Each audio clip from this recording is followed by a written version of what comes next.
लग्नानंतर होईलच प्रेम या मालिकेच्या पुढील भागामध्ये आपण बघणार आहोत. काव्य आणि पार्थ हे रूममध्ये बोलत असतात. तेव्हा तिथे त्या दोघांच्या दुसऱ्या लग्नाचा एक हसरा फोटो असतो. त्या फोटोकडे बोट दाखवत काव्य ही पार्थला म्हणते, हे बघा पार्थ, आपण या फोटोमध्ये किती छान हसत आहोत. आता याचवेळी काव्य ही पार्थला आरशासमोर घेऊन जाते आणि आरशाकडे बोट दाखवत ती पार्थला म्हणते, आणि हे बघा, आता पहिल्या लग्नाच्या फोटोत आपण जसे होतो तसेच आता दिसत आहोत. आणि मला राहून राहून असं वाटतंय की आपल्या दोघांमधल्या वादाचं कारण हे होणारं बाळच आहे. तिकडे दुसरीकडे जीवाने नंदिनीचे रिपोर्ट्स लपवलेले असतात. नंदिनी रूममध्ये येते आणि रिपोर्ट्सविषयी जीवाला विचारू लागते. तेव्हा नंदिनीसोबत खोटं बोलत जीवा तिला म्हणतो, सर्व्हर डाऊन आहे ना, त्यामुळे रिपोर्ट्स मिळालेच नाहीत. तेवढ्यात नंदिनीला जीवाने लपवलेले ते रिपोर्ट्स दिसतात. नंदिनी ते रिपोर्ट्स हातामध्ये घेते. इकडे जीवा हा खूप घाबरलेला असतो.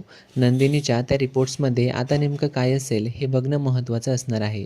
तर अशा प्रकारे एकीकडे मालिकेत आपल्याला काव्य व पार्थ या दोघांमध्ये बाळावरून वाद होताना दिसत आहेत, तर दुसरीकडे बाळाची अपेक्षा ठेवणाऱ्या नंदिनीच्या नशिबामध्ये आता काय वाढवून ठेवले हे देखील बघणं मनोरंजक असणार आहे.